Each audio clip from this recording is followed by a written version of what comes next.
We are now up to part 4 of our story of Disney legend Mary Blair, a person many described as Walt's favorite artist. She was a person with tremendous talent, a woman who would reshape many Disney projects with her unique style, but also a person who faced substantial struggles in her personal life, particularly at home.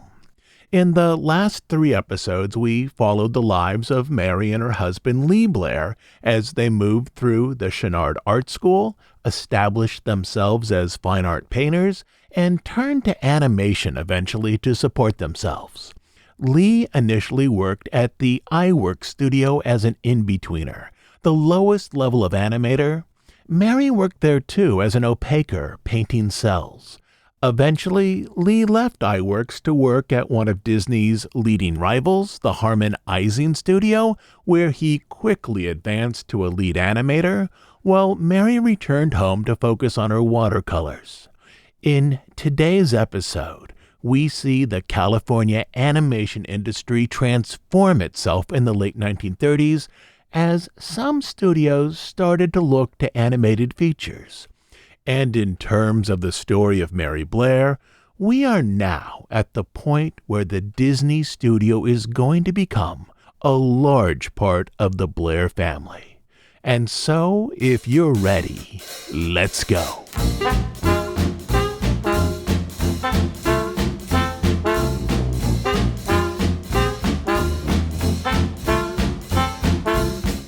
By 1937, many animators could see that the Disney studio was operating at a higher level than other animation studios. They had been the first with synchronized sound in 1928, also first with true full-color cartoons in 1932. Beyond this, Disney had been the first to create a robust story department to develop narrative elements and gags before a cartoon was laid out for production. They tested rough animation far more than other studios, going so far as to film drafts of most scenes so that animators would better know how to revise movement, and they developed in-house art training classes to improve the skills of animators. These classes were overseen by Don Graham and Phil Dyke, both of whom had previously taught at Chouinard. The classes focused on a range of specific topics, such as how to effectively draw and animate clothing so that it enhances the main action, but many also focused on how to arrange effective poses and how to configure strong timing, specifically how to manage motion gaps between drawings to develop movement that emphasizes humor, music, the sense of danger, or the personality of the character. Lee Blair was aware that these training classes were one tool that elevated all of the artists over at Disney. About 1937, Hugh Harmon explained, Bob Stokes and Lee Blair organized our art classes. They wanted to do it on their own. They thought it would be a good thing as Disney was doing it. I noticed with amazement the progression of these artists from that point on. We were trying to get finer drawing, to draw stuff that would look natural instead of using the familiar harmonizing formula. In this, Lee found another way to stitch together the world of art school with that of commercial animation. Lee and other harmonizing animators had the sense that they needed to improve both animation quality and also better manage costs if they wished to keep the MGM distribution contract. At this time, in terms of output, they were third among the major California animation studios. Leon Schlesinger was upping his output of Merry Melodies and Looney Tunes to 34 cartoons a year. Schlesinger was also the king of slapstick comedy. Walt Disney, whose visual and character quality remained the best, released between 18 and 20 cartoons per year, and Harmon Ising, who was now working to improve both animation quality and use of color, specifically to compete with Disney, was hoping to increase their output from 9 cartoons in 1936 to 18 cartoons in 1937 and 1938. But Harmon Ising was neither the best nor the most prolific of the California studios, which left them in a difficult position in terms of attracting a deep audience following. In animation circles, they were largely known as the studio whose animation was closest to the tone and style of Disney's Silly Symphonies. Throughout this period, Lee's watercolors were shown in exhibitions arranged by both the California Watercolor Society and the American Watercolor Society in New York. At an American Watercolor show, Manhattan art critic and writer for the New York Sun began his exhibition review by announcing, "The best work this year is by Lee Blair." Lee's work was also offered for sale at the Isley Studio in Los Angeles and the Tone Price bookstore on Sunset Boulevard, which regularly showcased both Lee and Mary's efforts. All of these exhibitions brought more local attention to Lee's art. LA Times critic Arthur Miller went to the Tone Price showing where he was deeply impressed by Lee's offerings, claiming he was one of the most effective, most direct watercolorists in America.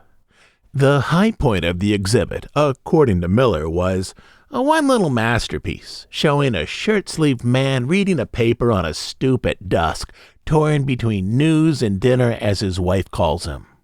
This, Miller explained, was like a piece of literature that collected up local experience, though instead of using words, it relied on visual form and color. But despite the critical reviews and well-placed gallery offerings, Lee knew the financial limitations of gallery art, both for himself and for Mary. "We were both exhibiting and selling our work," Lee said, "but it wasn't enough to make ends meet." Though Lee was among the best young watercolorists in California, he was continually reminded through example that his skills as a fine artist wouldn't support him, which largely left animation as his main source of income. The gallery shows were largely prestige events in which he demonstrated his true abilities for art school friends, fellow animators and studio artists, local collectors, and art critics. In all the fine arts world in Los Angeles was a relatively small community in which only a few California artists would ever break out, and even those that did, such as Millard Sheets, still needed a teaching salary to fully support themselves. 1937 would prove a difficult year for harmonizing. Ironically, their problems would come from their strengths, specifically elevating quality to compete with Disney's musical cartoons. Harmonizing never looked to the Schlesinger route, creating new cartoons every 10 or 12 days to create deep audience familiarity with the Looney Tunes characters, particularly Porky Pig. Instead, they followed the Disney model, creating a smaller number of cartoons but with higher artistic aspirations. On March 5, 1936, representatives of the Harmonizing Studio attended the 8th Academy Awards held at the Biltmore Hotel, where their inventive fairy tale, The Calico Dragon, was one of just 3 cartoons nominated for an Academy Award. 1 year later, on March 4, 1937, they again attended the ceremony, where their jazzy spectacular The Old Mill Pond was again one of just 3 cartoons nominated for the big award. Disney would win both years, but with these nominations, Harmonizing was demonstrating that with continued improvement, they might be capable of challenging Disney in terms of animation quality. More surprisingly, Harmonizing achieved this level of success with much smaller budgets. A typical Disney cartoon from this period cost around $50,000 to produce, while a typical Harmonizing effort cost about half that.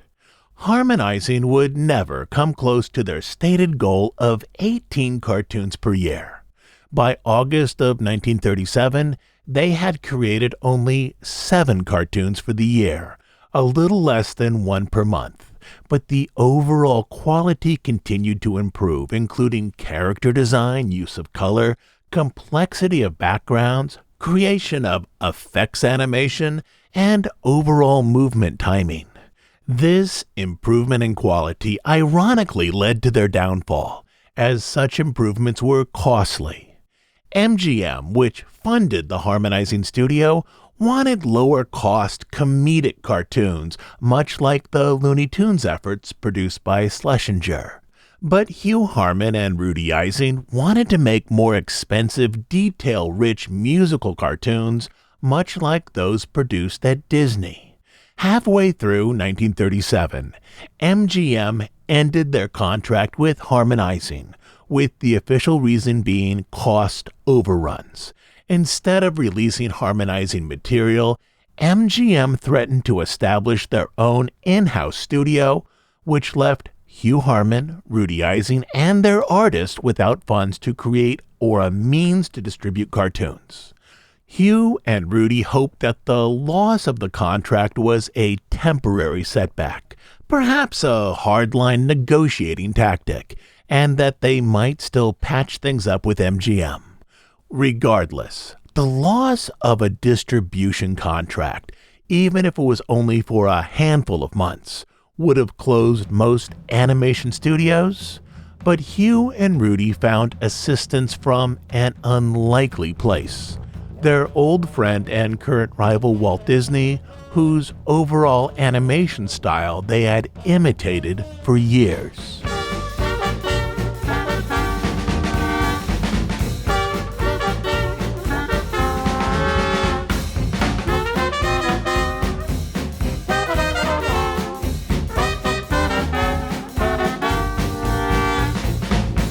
During the second half of 1937, the Disney studio was entirely focused on finishing Snow White, with the goal of releasing it by Christmas. In this, Disney had two problems. The first had to do with the multi-stage process of creating Disney animation. The process of creating the feature was divided into three phases. The early phase, with story refinement, musical development, and layout. The middle phase, with the production and revision of pencil animation, and the late phase with ink and paint and filming finished cells. Disney was worried that it wouldn't have enough late phase artists and technicians to complete the feature before December, particularly artists in the ink and paint department. The other problem was more straightforward. Disney was also under contract for upcoming short cartoons, but they needed their animation staff to finish scenes on Snow White. Walt, who had known Hugh Harman and Rudy Eising from his teenage years in Kansas City, believed that something might be worked out to help both of their studios, to allow Disney to finish their projects and to keep the Harman Eising staff together until they found a new distributor. At the request of Roy Disney, Hugh Harman went over to the Disney studio for a meeting with the brothers. "We have a Christmas release coming up," Roy began, "and we've got all our money sunk in Snow White. We're broke unless the thing makes it for Christmas. We have to have the thing finished, and we don't have enough people to finish it. Could you and Rudy let us have your entire inking department? We might want them for several months." Without doubt, Hugh Harman understood that this was both a business proposition and an offer of generosity, based in their long-ago friendship. "Sure," Hugh said, "that would benefit us anyway, because we're keeping a staff and we'd like to slow down."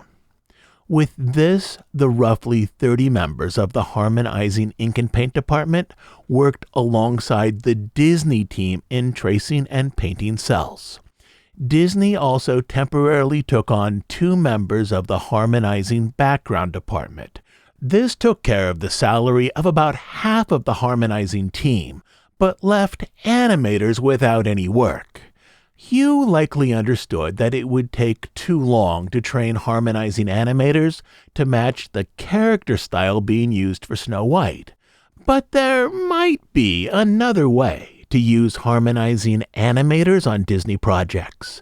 For years, Harman Eising had seen its Happy Harmonies cartoons as the true rival to Disney's Silly Symphonies, a series that Disney continued to produce.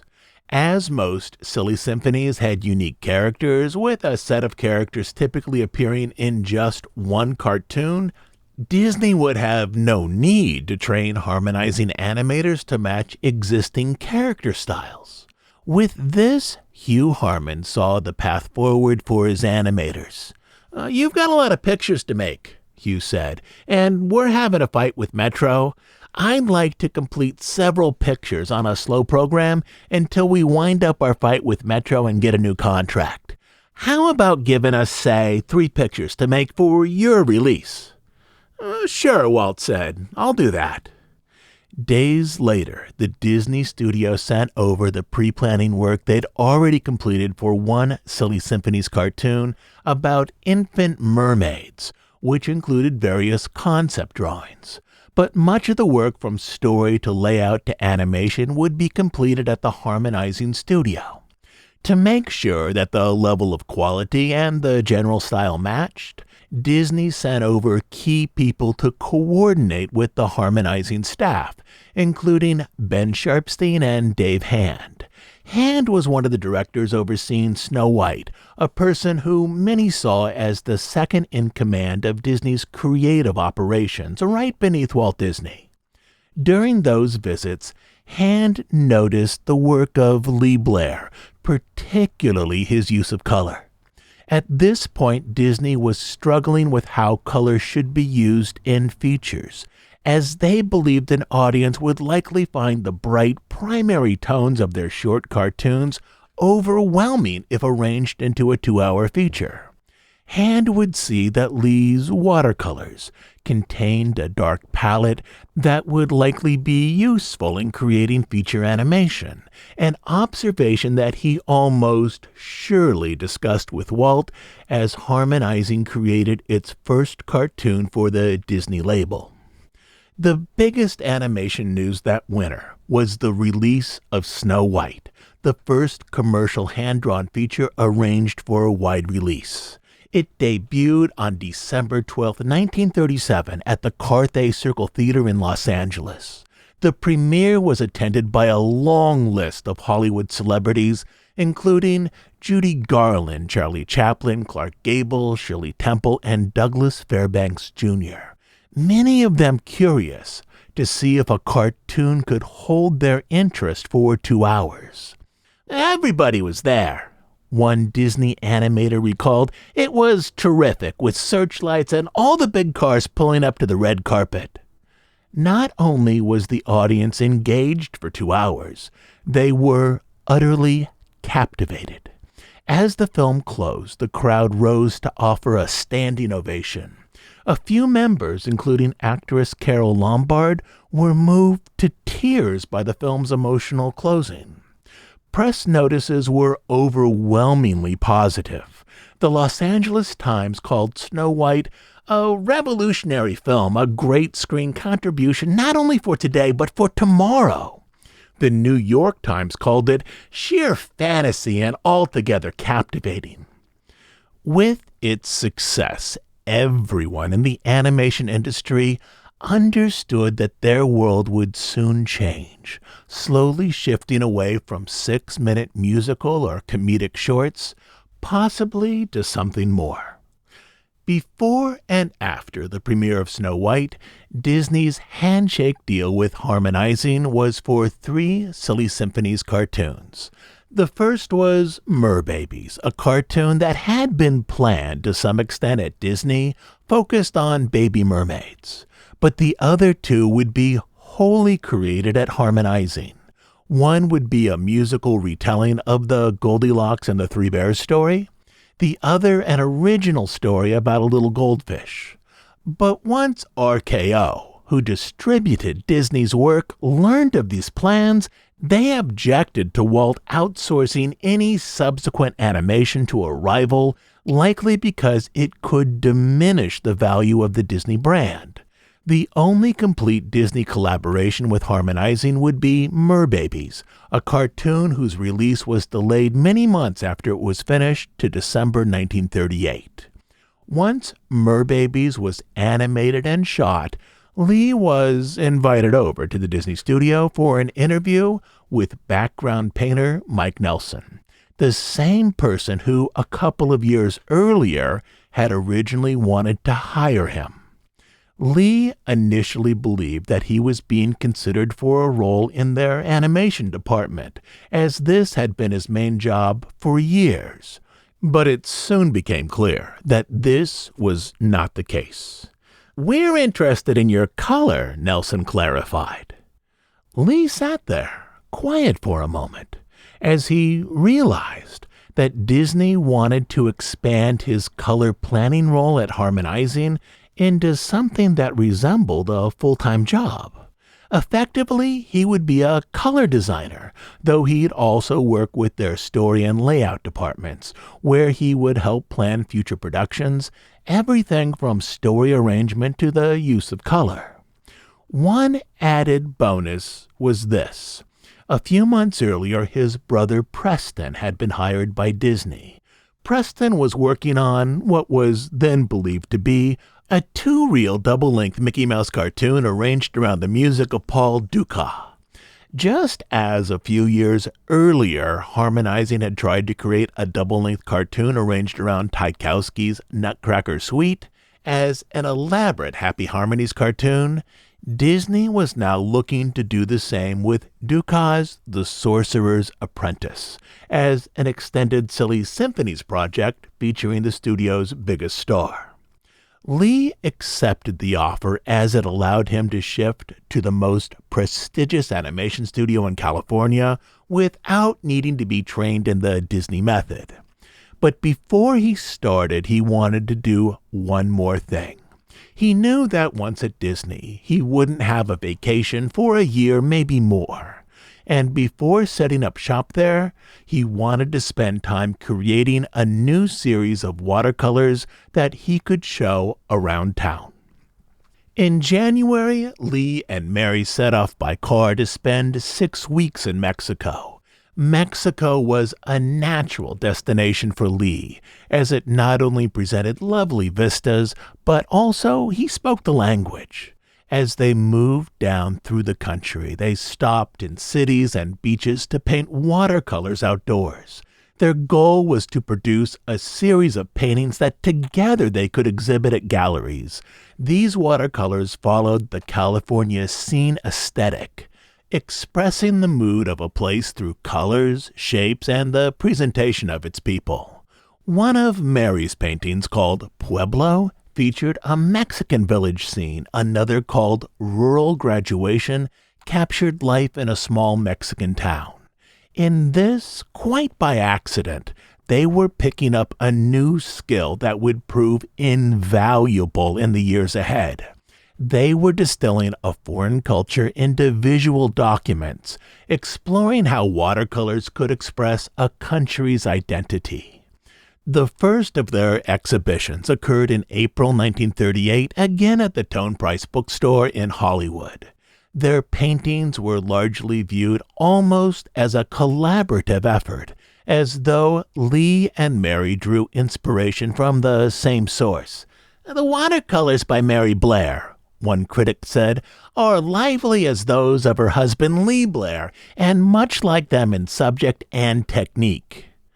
But at least one critic, Herman Reuter, noted that Mary, after focusing on her own paintings for the previous 3 years while Lee worked at Harmonizing, was beginning to distinguish her style from that of her husband. "The things Mary Blair painted in Mexico," Reuter noted, "have dash and freshness, plus interesting subject matter and individual treatment. One in particular, of natives grouped around a palm-shaded hut, has a rich depth of tone and spontaneity of execution that places it easily in the top rank of work in the watercolor medium."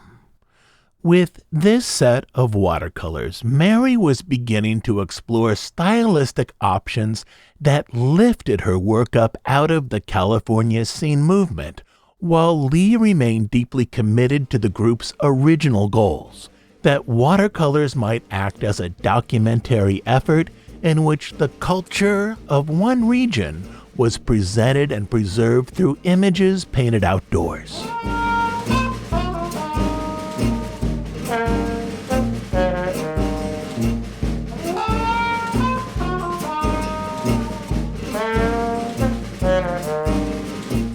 About a month after their return from Mexico, on May 9, 1938, Lee started at the Disney studio.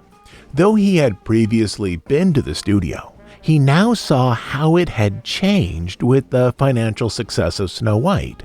It was still centered around that same two-story Spanish Revival building, complete with a terracotta roof and wrought iron balconies, but production now spilled out into nearby houses and apartment buildings that Disney rented or had purchased. Artists worked in converted kitchens and in spaces that had once been bedrooms.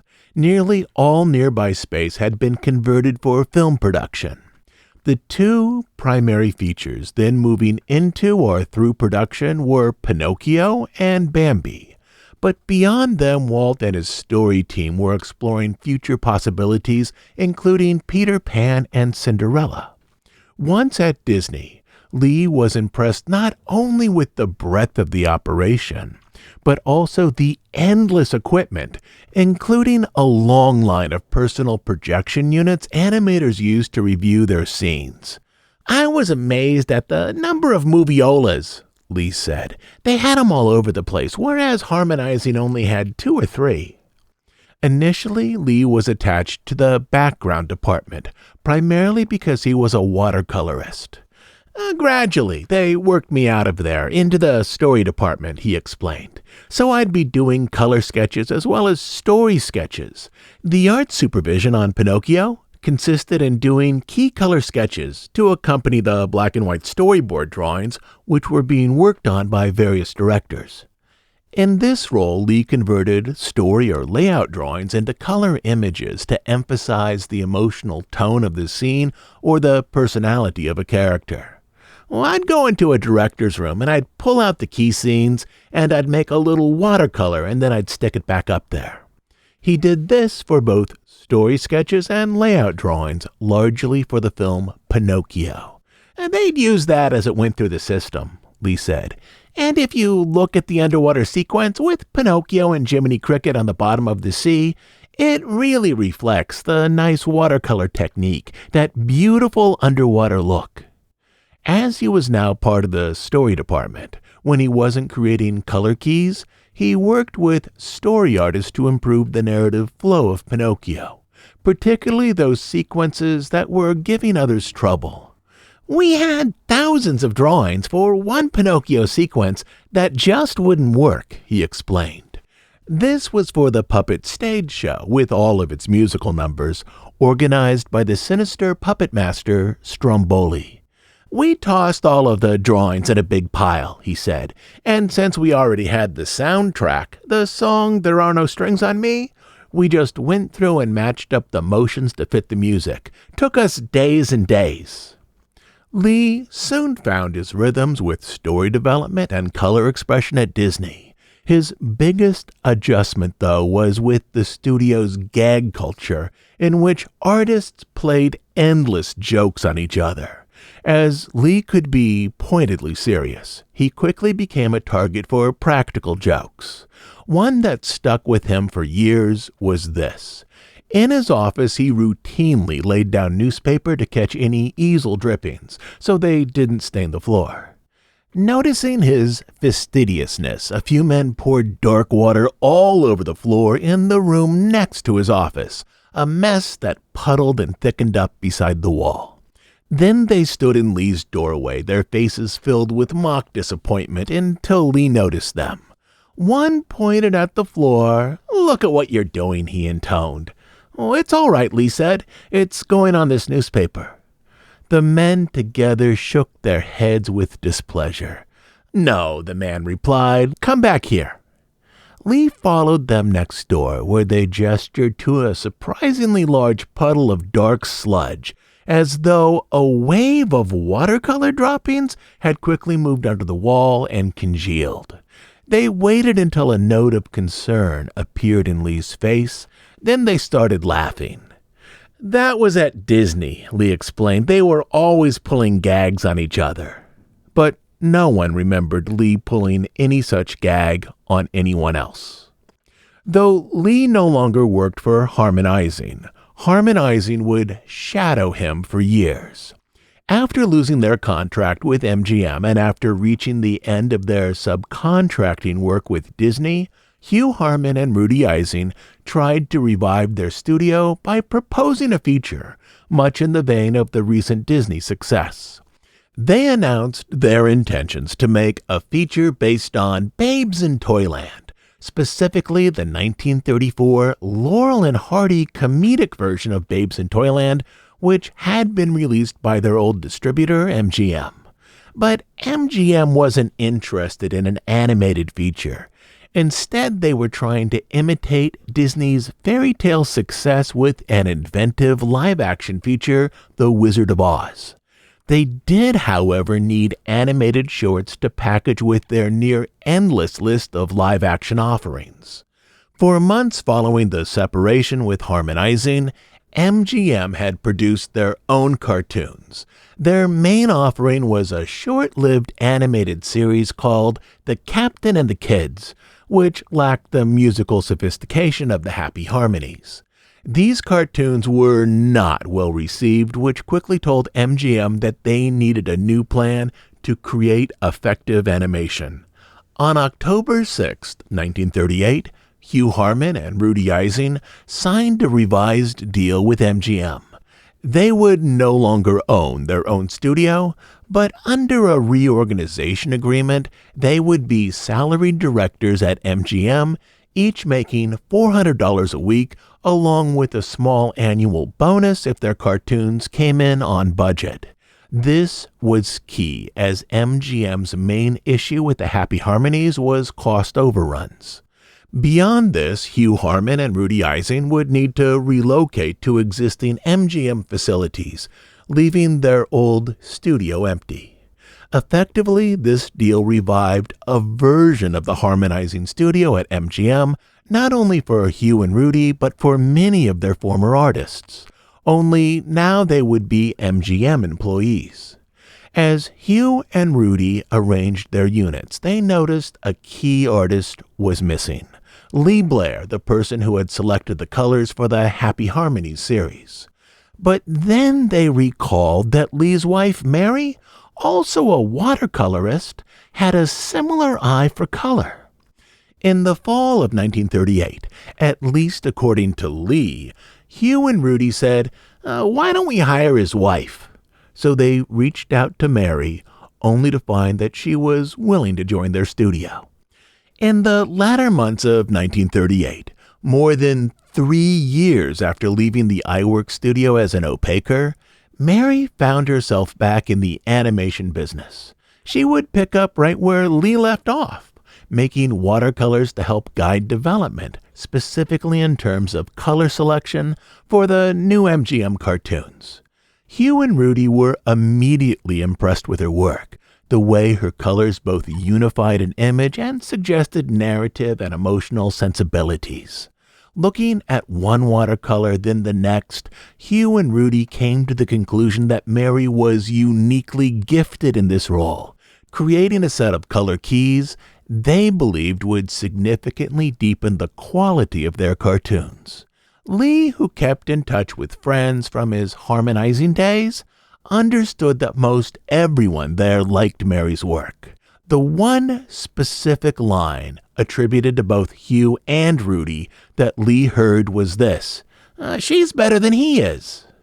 At this point, Lee was able to laugh off this comparison, especially as Mary's income greatly helped their family, enough so they might build a new house.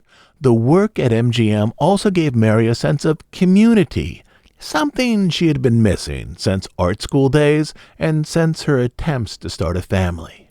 But this would not be the last time that Lee saw friends and artists compare his work to his wife's, with the advantage falling to her. It would happen many more times in the years to come. After story work concluded on Pinocchio, Lee was transferred to the Bambi unit, Unlike Pinocchio, which was being developed on the sprawling main lot, Disney was forced to move its Bambi team into the only empty animation studio in town, specifically the one where Hugh Harman and Rudy Eising once created the Happy Harmonies. This was arranged as a temporary solution until Disney could finish construction on a new animation facility in Burbank. As Lee was now on the Bambi team, he was sent over to the old harmonizing studio along with dozens of other Disney artists, but he didn't care for this assignment. It's possible, even likely, that he didn't like being in the old workspace, a building that reminded him of earlier efforts in animation. Officially, however, he claimed that animal studies didn't interest him. He didn't like how he was being asked to present forest animals as though they were Hollywood actors. In developing a scene where an adolescent Bambi and his love interest, Pauline, were in the meadow, the director, Perce Pierce, repeatedly suggested that Lee present Pauline as a dear version of the 42-year-old stage actress Katharine Cornell, a person routinely drawn to literary productions such as Romeo and Juliet. "Well, how would Katharine Cornell do this?" Pierce said. "She would walk out into the meadow, and then she would sense the presence of man." But Lee found this proposition ridiculous. To picture a flirtatious adolescent doe as a middle-aged dramatic actress, especially one that was routinely called the First Lady of Theater. "That was too cutesy for me," Lee said. "Not enough fantasy." As was becoming a pattern in his life, when frustrated, he considered changing studios. "I decided to quit and go over to Warner Brothers," he explained, where he'd work on Looney Tunes and Merry Melodies. "I went over there and made arrangements, and I told them I was going to leave Disney in 2 weeks. But after Walt heard about it, he called Lee into his office. At this point, Walt was preparing to open a new studio in Burbank, a substantial facility that he hoped would finish not 1, but 2 animated features a year, along with a line of Mickey Mouse and Donald Duck shorts. To meet this goal, he needed every quality artist he could find, particularly those with unique skills such as story development and color design. Once in Walt's office, Lee was asked to sit down. Walt's office was modestly decorated. A desk, a high-back leather chair, 2 lights, a stack of drawings to review, and a framed photo of his mother on the wall. Walt was an unassuming man, though he could also be an exacting boss. He prided himself on knowing the work habits and hobbies of key artists. By this point, Walt understood that Lee wasn't interested in the Bambi feature. The exact reason didn't much matter. He also understood that Lee was interested in the fine arts. "We're going to do a musical feature," Walt began. He explained that it would present a half-dozen works of classical music accompanied by animated sequences the studio would develop. This was a project that had grown out of a proposed 2-reel cartoon, The Sorcerer's Apprentice, a cartoon that had never been released. The feature project didn't have a formal name, but was often referred to as either the musical or a concert feature. Eventually, it would be called Fantasia. It would combine classical music, artistic images, and some scenes of comedy. "Why don't you move out of Bambi," Walt suggested, "and move over to those apartment houses and start on the musical?" Then Walt made one other extremely insightful decision. He would pair Lee with his brother Preston, at least for a little while. Though neither Walt nor Lee mentioned this in interviews, almost surely Walt could see that Lee was close to Preston. They liked each other a good deal, and pairing the brothers together, Walt likely assumed, was one way to persuade Lee to stay. "So I moved over there," Lee said, "and we started on the Dance of the Hour section of the musical feature." It would be one of the centerpiece elements of the forthcoming Fantasia project. Walt now had 2 of the 3 Blair animation artists engaged at his studio.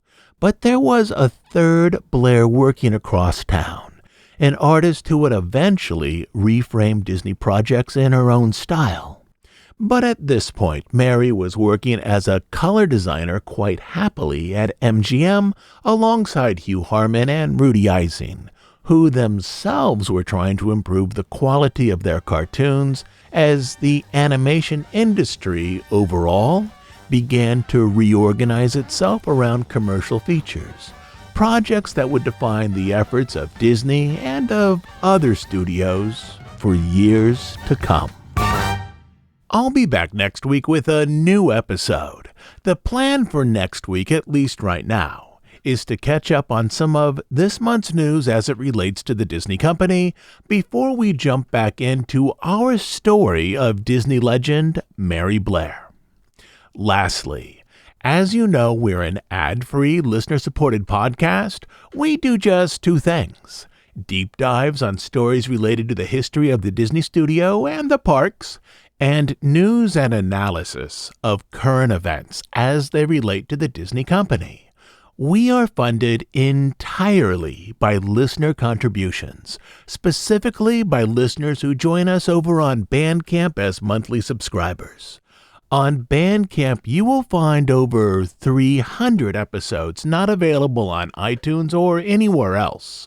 But the best reason to join us there is to support the work we do here and to make sure that this podcast continues to exist. You can support us by becoming a monthly subscriber at dhipodcast.bandcamp.com. I'll also leave a link down in our show notes.